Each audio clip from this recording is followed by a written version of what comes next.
এবাৰ গৌৰৱ গগৈ বিধ্বংসী ৰূপত ভাষণ যদি কংগ্ৰেছ চৰকাৰ আহে আৰু কংগ্ৰেছ চৰকাৰ জিকাটো ইতিমধ্যে খাটাং হৈয়ে গৈছে আৰু যদি জিকে ৰক্ষা নাই মুখ্যমন্ত্ৰী হিমন্ত বিশ্ব শৰ্মা জেলত ভাত খাব লাগিব মুখ্যমন্ত্ৰী হিমন্ত বিশ্ব শৰ্মা ভাল লাগিছে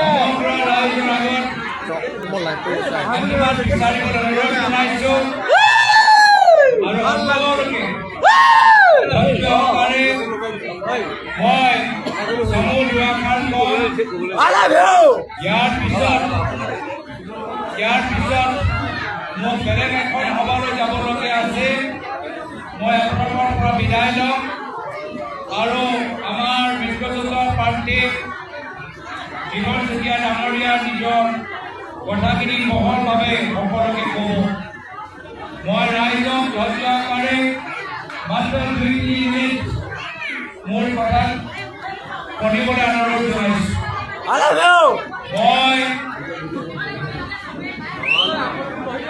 ইয়াতো আজি এইখন সভা আয়োজন কৰাৰ ক্ষেত্ৰত ভাৰতীয় জাতীয় কংগ্ৰেছ দল অসম জাতীয় পৰিষদ দল ৰাইজৰ দল CPM দল CPIML দল আৰু সকলোৱে মিলি জুলি আজি এইখন সভা অৱলম্বন কৰিছে মই তাৰ বাবে প্ৰত্যেক দলৰ কৰ্মীখিনিক বিশেষভাৱে মোৰ পৰা আন্তৰিক অভিনন্দন শুভেচ্ছা আৰু কৃতজ্ঞতা জ্ঞাপন কৰিছোঁ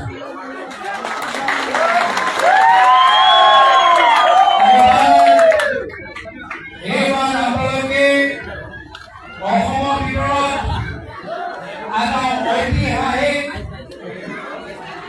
এটা ঐতিহাসিক বিৰোধী শক্তি বিৰোধী ঐক্যবদ্ধ হ'বলৈ দেখা পাইছে ইয়াৰ পূৰ্বে বিভিন্ন নিৰ্বাচনত বিভিন্ন ৰাজনৈতিক দল একত্ৰিত হয় কিন্তু মই ভাবোঁ অসমৰ ৰাজনৈতিক ইতিহাসত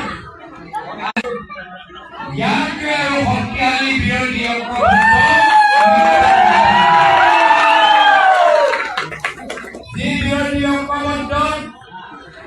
কংগ্ৰেছ আছে অসম জাতীয় পৰিষদ দল আছে ৰাইজৰ দল আছে CPIM দল আছে CPIML দল আছে APSLC দল আছে যিদিনা আমি সকলোৱে গোট হ'লো সেইদিনা মুখ্যমন্ত্ৰী চেনা কৰা হ'ল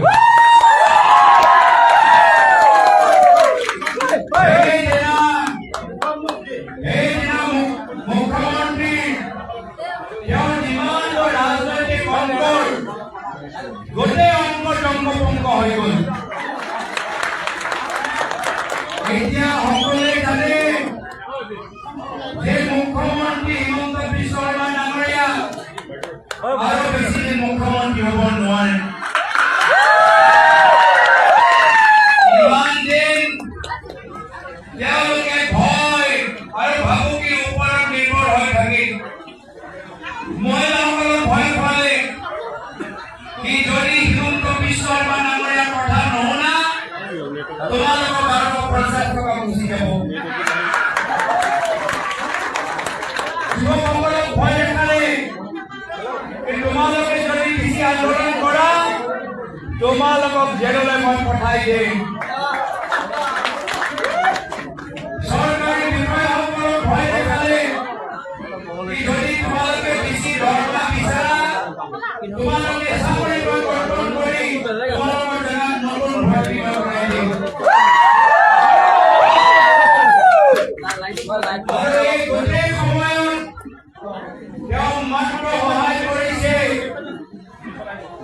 আটাইতকৈ ধনী মানুহবোৰক গুৱাহাটী বহি থকা 3-4জন ডাঙৰ ঠিকাদাৰ ওপৰত আৰু গুজৰাটৰ কিছু গুজৰাটী বেপাৰীসকলক তেওঁ সহায় কৰি আছে আমাৰ চৰকাৰ আহিলে কেতিয়াবা মানুহে শুনে যে বিৰোধীসকলৰ চৰকাৰ আহিলে কি হ'ব তেওঁলোকক আমি ক'বলৈ বিচাৰো যে আজিৰ অভিনৱসকলক হিমন্ত বিশ্ব শৰ্মা ডাঙৰীয়া আদৰ্শ পালন কৰিলেহে তেওঁলোকৰ ফটো লগালেহে 1250 টকা পায়।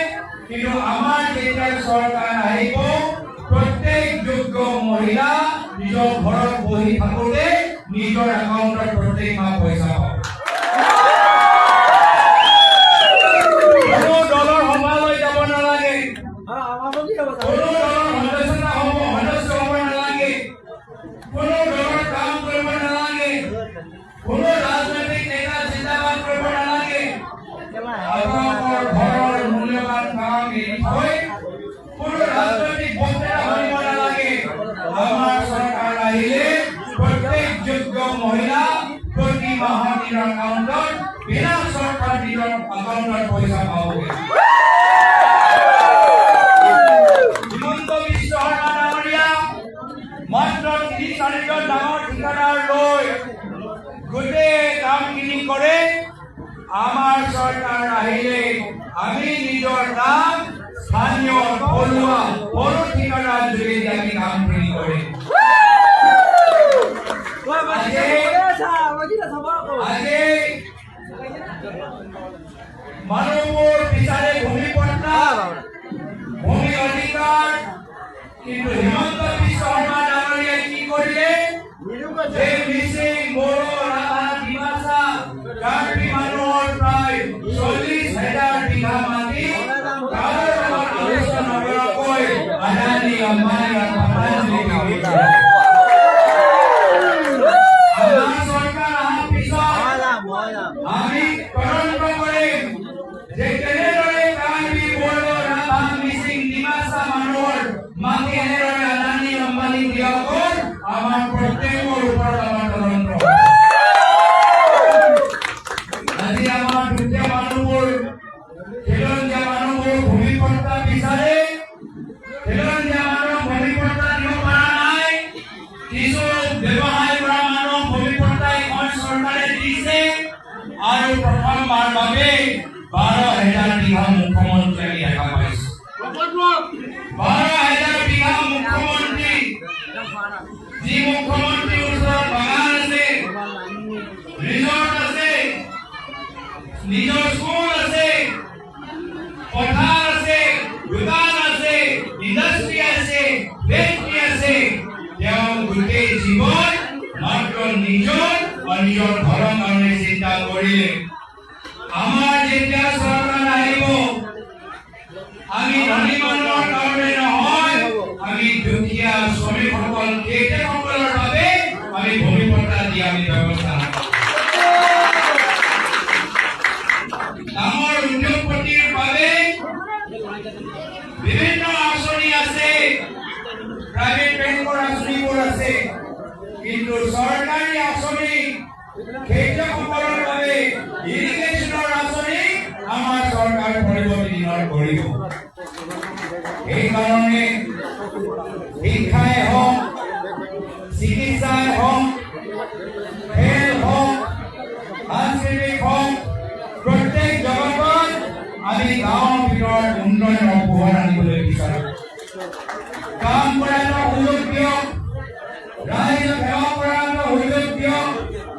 ইতিমধ্যে মানুহবোৰে কয় কি এইবাৰ নিৰ্বাচন কংগ্ৰেছ শৰ্মা ডাঙৰীয়া গোটেই কংগ্ৰেছৰ মানুহ লৈ আজি বাজপাই ভৱন তেওঁ দখল কৰি আছে। পুৰণা বিজেপি মানুহক সন্মান নিদিয়ে। যি বিজেপি দলৰ সভাপতি সিদ্ধাৰ্থ ভট্টাচাৰ্যদেৱৰ ভৰি চুই হিমন্ত বিশ্ব শৰ্মা ডাঙৰীয়া বিজেপি সোমালে, এই সিদ্ধাৰ্থ ভট্টাচাৰ্যদেৱৰ টিকেট আজি হিমন্ত বিশ্ব শৰ্মা ডাঙৰীয়াই কাটি দিলে। সেইকাৰণে হিমন্ত বিশ্ব শৰ্মা ডাঙৰীয়া কাৰো নহয়, তেওঁ জনজাতিসকলৰ নহয়, তেওঁ জনগোষ্ঠীৰ মানুহৰ নহয়, তেওঁ খিলঞ্জীয়া মানুহৰ নহয়, তেওঁ থলুৱা মানুহৰ নহয়, তেওঁ আনকৈ প্ৰকৃত বিজেপি দলৰ নহয়, তেওঁ মাত্ৰ এগৰাকী সুবিধাবাদী ৰাজনীতিবিদ।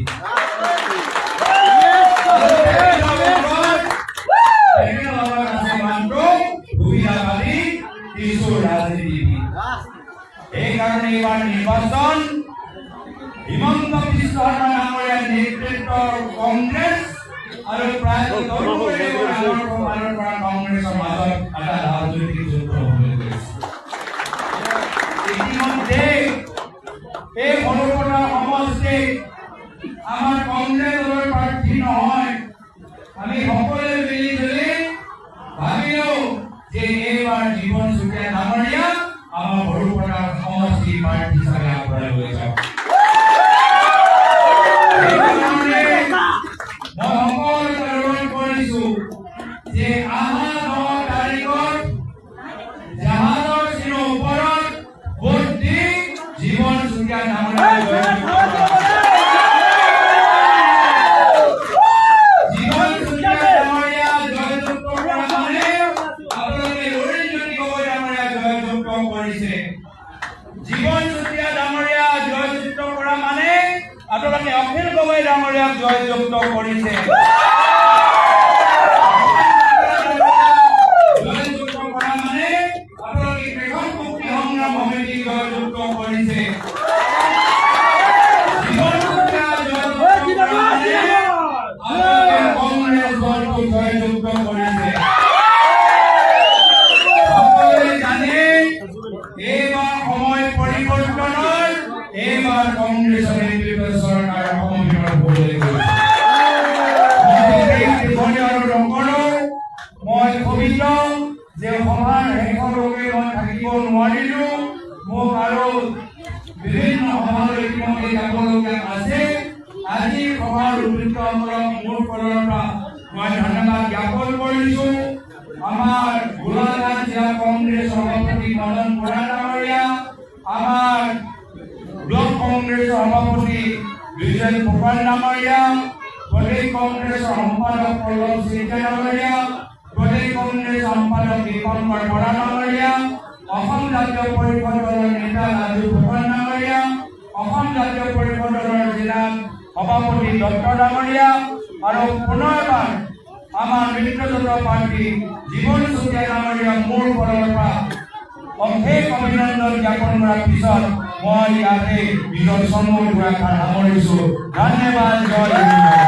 ভিডিঅ'টো আপোনালোকৰ মাজলৈ আগবঢ়ালোঁ। যিহেতু ৰাহুল গান্ধী অসমলৈ আহিছিল নিৰ্বাচনী প্ৰচাৰ চলাবলৈ, সেই নিৰ্বাচনী প্ৰচাৰত বিধ্বংসী ৰূপে ভাষণ দিছিল যে কংগ্ৰেছ চৰকাৰ আহিলে ৰক্ষা নাই মুখ্যমন্ত্ৰী হিমন্ত বিশ্ব শৰ্মা। হিমন্ত বিশ্ব শৰ্মাক ক্ষমা কৰা নহ'ব কোনোপধ্যে আৰু মুখ্যমন্ত্ৰী হিমন্ত বিশ্ব শৰ্মাই জেলত যাব লাগিবই, এনেদৰে ভাষণ দিয়ে। সেয়েহে ভিডিঅ'টো আপোনালোকৰ মাজলৈ আগবঢ়ালোঁ। আৰু ভিডিঅ'টো চাই যদি ভাল লাগিলে আপোনালোকে চেনেলটো ছাবস্ক্ৰাইব কৰি ৰাখিব আগলৈ এনেকুৱা ধৰণৰ ভিডিঅ'সমূহ চাবৰ বাবে। আজি এই ভিডিঅ'টো ইয়াতে সামৰণি মাৰিছোঁ। আজিলৈ বাই বাই।